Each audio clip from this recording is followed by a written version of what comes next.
Welcome to my channel. Thank you for your support. First of all, I want to do my disclaimer.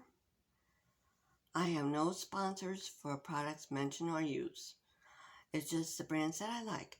If you have a favorite brand, use your favorite brand. Now, I have to tell you about the changes that I'm making to my channel. I'm going to be changing my channel name to reflect the new contents. Not only am I going to have my basic cooking channel, I'm also going to bring my flower arrangement channel aboard along with my nature videos.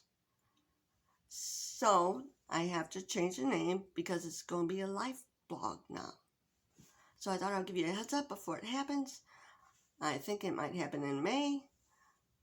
That's probably the earliest I can get it done because I'm locked into this name until May. So I thought I'll let you know. Thank you for watching. This is how I do my Easter bouquet. You're going to need 4 bunches of daffodils and a vase. Now I'll show you how to put it together. It's very easy. Now, all you got to do to assemble it is put it in a vase. I told you it was easy. If you have any suggestions, put it in the comment below. If you like my content, please like, share, and subscribe. Thank you.